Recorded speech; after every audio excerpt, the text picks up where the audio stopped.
okay, I understand the risks. I want to take them because your life looks f***ing sick. No hair loss, no acne, obviously a ton of muscle gain, more vascular, but we did get Gyno, the lady nip, pretty bad. But we did get Gyno, dude. So this cycle I decided to say, F it, I'm gonna let the estrogen run high, get some lady nip, and I'm just gonna get it cut out later. And it reflected on my physique and mental health very positively. Bro, what did I just hear? What did I just hear him say?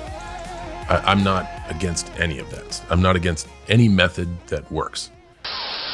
Man! Wow! My curiosity is killing me like a cat with the kid. The curiosity, my curiosity is killing me like a cat with the kid. The curiosity. Okay, lady and gentlemen, it is a glorious one here in Austin, Texas. You know, I gotta tell you, I've had a pretty rough start to 2024. You know, after actually Wadapalooza, that was a fun time, but I just had the flu and it was horrible. So I'm excited to be back and have good weather here in Austin, Texas. And I mean great weather. It's like, you know, high 60s, low 70s, no wind, no clouds in the sky. We're right about 4:15 p.m. and I'm going to do some training for y'all, but we're going to talk about John Cena and his recent appearance on the Impulsive podcast, which is Logan Paul's podcast. I love the Fast and Furious family, but boy, did I want to be in Barbie. How are you fluent in Mandarin? Ni hao, 我是 John Cena. And we're going to talk about his testosterone use, or sorry, lack thereof. I'm not against any of that. I'm not against any method that works. And what I think about it, because it's not simply just a natty or not. You know, when I do these things, I like to discuss the overall, you know, philosophy and ethical and moral questions around hormone use, because I think that that is much more compelling than if someone has, you know, the body of someone who's on steroids or not, which is, you know, what people want to look for in the natty or not. You know, I can give you the answer of what I think. Your time is up, my time is now. You can't see me, my time is... And I also want to put in some work on my snatch, a movement that I have not been doing very often. You know, over the course of, I think, the last year or so, you know, weightlifting and how it's been positioned in my life. And when I say weightlifting, I mean Olympic weightlifting has just been different, you know, and the way that I look at strength training and all of these things is different. And weightlifting is a lot like any proprioceptive game. You can be generally fit, you can be generally strong, but you need specific practice. You know, you can be in the best basketball shape of your life, but if you haven't taken 1,000 shots recently, it's just going to feel weird to take jump shots in your hand. The first movement I'm going to do is called a press in snatch. It's not a SATS press, which I think people think it is called. Just as a side note, the SATS press is done from the front rack, and it was done by a guy called Victor Satz. And it's where you sit in basically the bottom of a very deep front squat, and you strict press out of that. Now, it's been said that Victor Satz was able to do 140 kilos like that, which is crazy. And then we'll go into just working on our snatch technique, seeing where we can go from there. All the while, we're going to be talking about, like I said before, John Cena.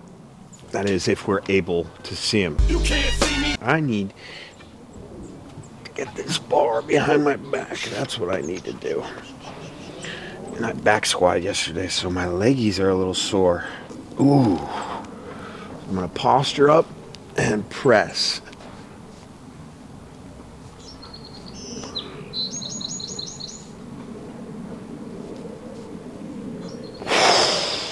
Oh man, my hips.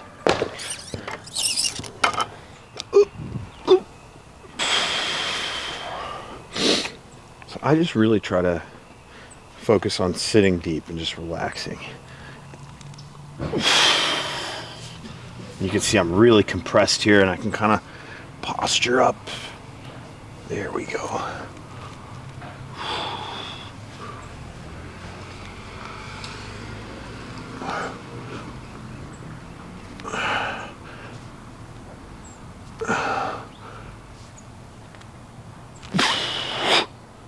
Cool. And I really do like to stand up that overhead squat at the end as well. I feel like it just solidifies that movement in that position. Let's keep going up. We'll go up 10 more pounds here. I'm gonna pull up this episode here. Right at about 57:44, his co-host, I forget his name, I think it's like Mike something, he starts to talk about hormones, peptides, etc. Here we go. I'm not against any of that. I'm not against any method that works. One, do I need it? And two, have I exhausted all resources before it? Traditionality. I'm still absolutely drug-free for life. I get my testosterone tested every not every quarter, 3 times a year. Will you say your level? Do you know where you're at? The last one was 840. Whoa. Damn, John, that's good. So as a 46-year-old man, I'm still in a good spot. Yeah. So I don't need that dimension yet. Now, time is undefeated, and I love working out. So when that drops to be critical, That discussion will take place. it will only take place if that drops below critical, and so does everything else. So if testosterone drops below critical and I still maintain strength, gains, health, wellness, Sex drive. then you don't need it. And even if then you say you need it, you have to say, have I done all I can before I hit the thing to launch the fire alarm? And right now, proper warm up for me, getting in there and going as hard as I can, knowing when I have to pull back, and proper flexibility are the things that I can control, that I don't need any equipment to bring with me. Tough to bring a cold plunge with you when you fly from San Diego to Puerto Rico and then to Nashville and back to LA. Okay, so I'm gonna hit this set, and then we'll talk about that.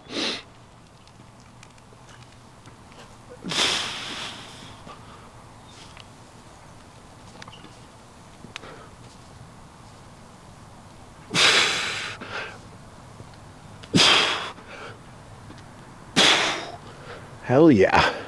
Wow, that felt really good. Let's go up. My thoughts on what John Cena had to say just there is, you know, I don't know enough about wrestling, so I really would love for someone to just kind of tap into the comment section here. But I'm pretty sure as an organization, they're like, back in like the 90s or 80s even, they were like staunchly against steroid use. When there was obvious users and abusers of steroids in wrestling. Here's the deal. I am the queen. The cream of the crop. I am the queen. Rise to the top. Now the connection here, you know, for those of you who don't know, John Cena became famous through wrestling. He's also a famous actor now. Very similar kind of path as The Rock. And the connection with him to Logan Paul, of course, is through wrestling. Now, my question is that staunch, you know, being against the use of steroids, is that still something that they talk about now? But I also think, like, look, John Cena gains nothing by telling people that he has taken or, you know, like, to explain the level of nuance of taking steroids to the masses who just think no steroids, you know, and kids mainly. That's like the biggest audience that we have to worry about, our kids being exposed to their heroes saying, yes, I take steroids. Like, that's what wrestling really is. It's like kids and teenagers who then grow up to be adults and still have this nostalgia for the past. And if you're a 12-year-old, 13-year-old, and you hear these guys, and all of a sudden everyone's open about their steroid use, which is what everyone wants, right? You now have this really skewed perspective around steroids. And I want to show you guys some videos of things too that I've seen on the internet and ask you some questions about what it is that we really want. I don't even really like the idea of like pulling up John Cena's physique and being like, did he take steroids or not? Is he lying or is whatever? I'm actually more interested in, like I've said before, the moral and ethical dilemma that he faces, whether he is on gear or not. If you want to, in the comments section, explain why you think he's on steroids or has done them in the past or whatever that may be.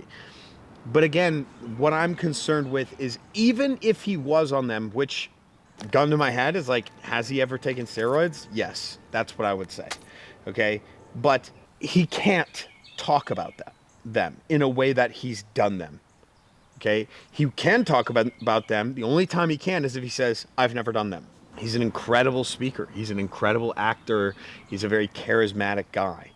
Okay, when he's on these podcasts, you know, he seems like a very fucking good dude. It's the same thing as, you know, the position that I was in when I talked about Alan Richson. I think, to me, it was like, hey, man, you've got 6 months to be on set 30 pounds heavier. And, you know, he put on 30 pounds, and a lot of people are correcting me saying, hey, it's not 30 pounds of muscle, this. He's been training for 2 decades and puts on 30 pounds of mass. And with no reason to not take steroids other than personal pride, I don't know. And so when he said he did that completely naturally, and then now in season 2, he's finally starting to use TRT, I called bullshit. But other than that, Alan Richson seems like a sweet, wonderful man. He genuinely does. And people were angry at me for talking about the fact that I don't believe that to be true when he is an awesome, sweet man. And I think the same thing could be said about John Cena. All right, I'm going to do this set, and then I want to show you guys an account, a couple of accounts where these guys are very open about their steroid use.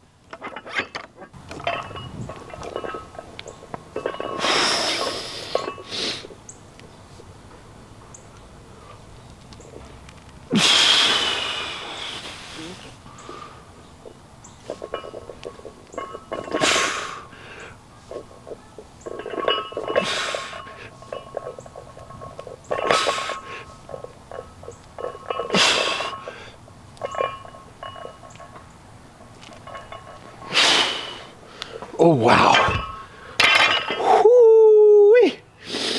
Okay, that's the top set for sure.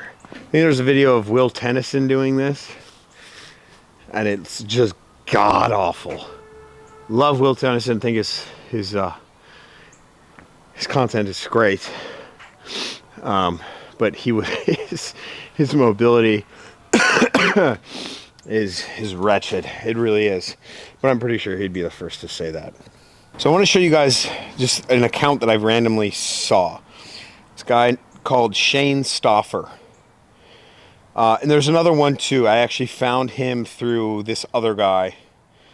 So we'll take a look. It seems like there's a community of guys like this. This video has 3.8 million views. And the thumbnail is what seems to be like a sharp of some sort. So it's like a, you know, hypodermic needle. It looks like, and it ends up being that. Here's the video. So he's showing himself injecting and then going into the gym and working out. I don't know how old this guy is. Look at that. I mean, there's the oil is coming out of his bicep or his delt. That is open as it gets. Right, and I think this is what the internet exclaims. And this is like part of the bigger discussion. Is we just want open usage, open usage, open usage, open usage. And I always talk about the allegory of the bar, or the allegory of the rave, is something that me and this guy were kind of coming up with. It's basically, you've got a guy who's, 15 years old, 16 years old, and he talks to a guy who's 25 to maybe 30, and he says, hey, do you ever go to the bar? Do you ever go clubbing? And the older guy says, yes, but, I wish I knew some things when I started. Now that I do know things, I think it's important that if you're going to go and drink and party at the club and party at the bar, that you have this education before you do it. And you should really exhaust all efforts of having fun and being a good person before you end up doing it. Now, I got to tell you, I did it this past weekend, and it was a ton of fun, and I hooked up with a straight 10, dude. This chick that I brought home was a 10. But, this lifestyle, it can mess you up if you're not careful, and there's things you have to consider. Now, that younger kid is going to look at that and be like, oh, all I heard was that you hooked up with a 10 and had a good time.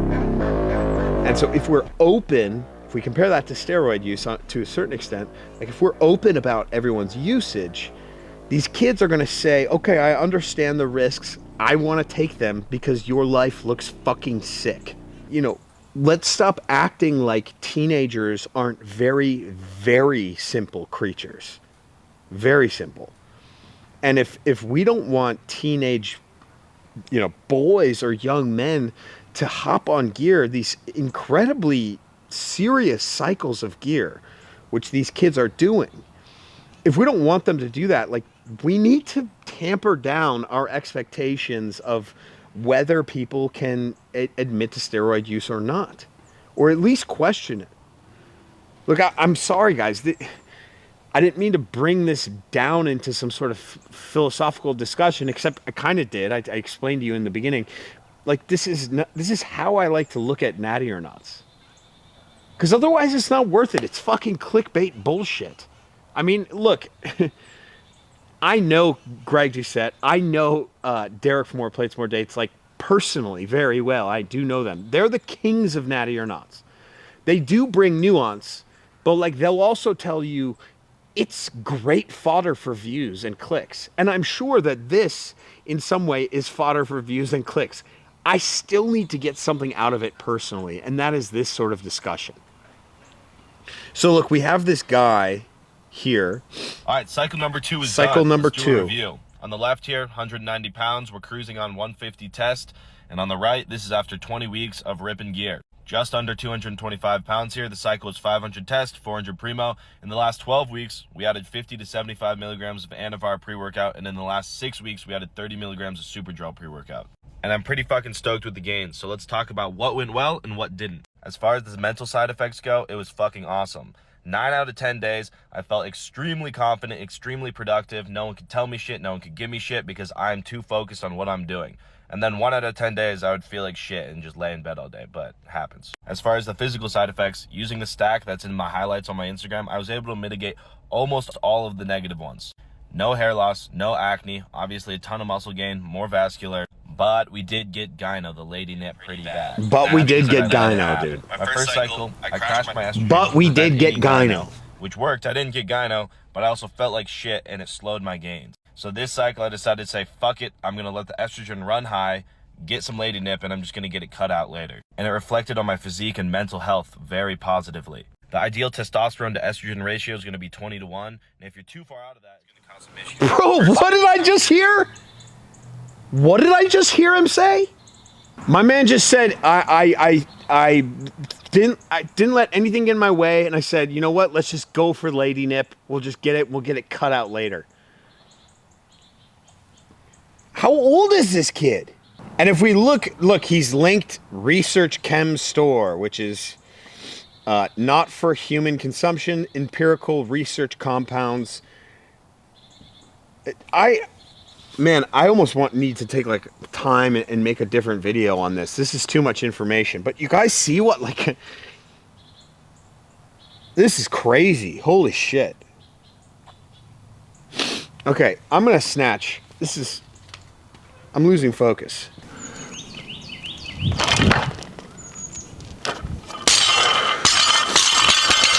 gonna run that back real quick.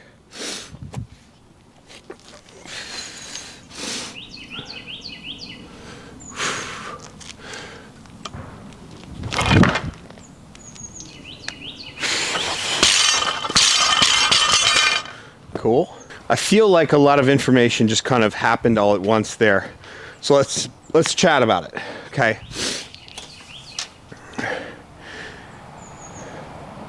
On one side, you have this idea that a very frustrated dude is going to have. We don't know who's on, who's off. And all we want to know is what's naturally possible.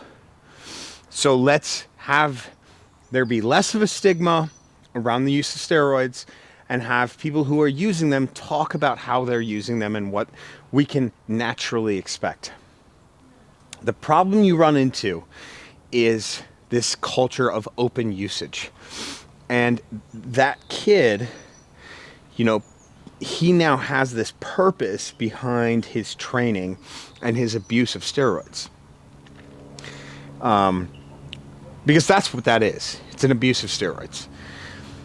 And I kind of refuse to believe otherwise. That guy seems very, very young. I don't know his age. If some of you guys could comment his age in the comments. But like, that doesn't seem like a very ideal... Jesus Christ.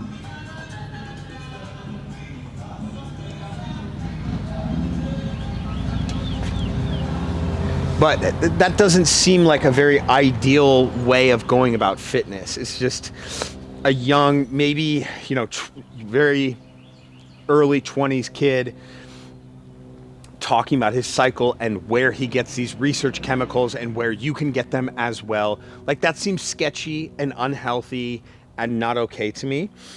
But guys, it's open. It's open usage. So, look, I don't know. I'm just sitting here chatting with nobody. I'm sure my neighbors think I'm fucking insane doing this. But I really am curious as to what you guys think. One, do you believe that John Cena is lifetime natural? Two, if not, do you think it would benefit him if he came out and talked about it? And number three, do you think it would benefit the world if he came out and talked about it? And why? Right? These are very, interesting things that are worth considering. We're going to go up here.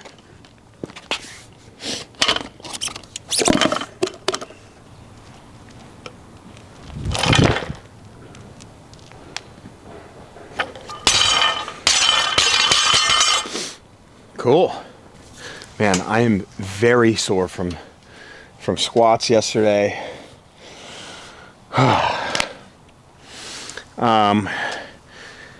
The thing about this snatch is that it's just fucking cool. It's just cool, and I love having this ability to like look cool, and because I practiced for a decade. 155 pounds, or a little over 70 kilos is nothing to write home about, but if you do it in the right way, it definitely looks cool, and it's something that at the very least gives you that.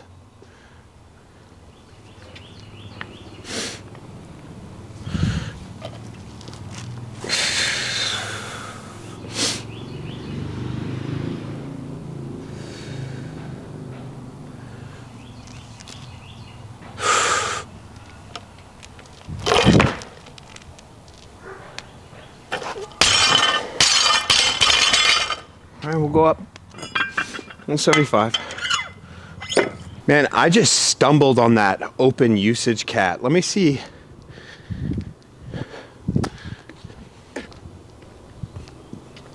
Because there was another one. Him and another dude do this. 86,000 followers. Look at his first video up here. Drinking some, oral, and then, just a video of like the oil coming out and him wiping it.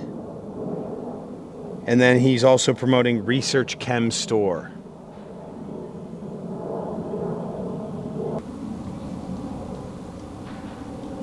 Jesus Christ, man. The top comment, honestly, I respect this, unlike the people who claim to be natty, but are sauced. I don't want to be a fucking doomer here, but like, early 20s and just like sitting there and fucking making like, whoa, look at the oil coming out of my delts, and then going and lifting and like getting all these views and getting rewarded for it seems kind of fucking sketchy to me, man. Like, it makes Sam Sulek not talking about his steroid use, it makes it look so much better. It makes it look so much better to me right now. Like, Sam Sulek just doesn't talk about it. He works out, he talks to you guys, he encourages people, and it fucking works. He's a breath of fresh air to the fitness industry. There's no denying that. I'm not so sure that this version of the fitness industry is like that. This wide open about steroid use and pretty much glorification of it, like, if we're honest.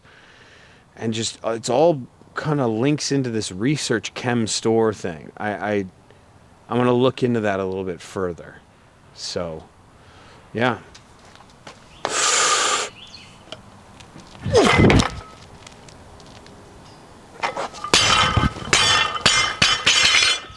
Hat almost came off. Oh, it did come off. That was great. Felt good. I feel like I could do it better. I want to do it better.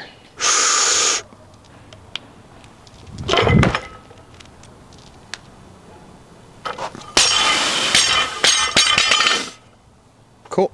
Battery on my trusty camera here just died, so I'm gonna film this. This will be the last set, and then I'll take off. A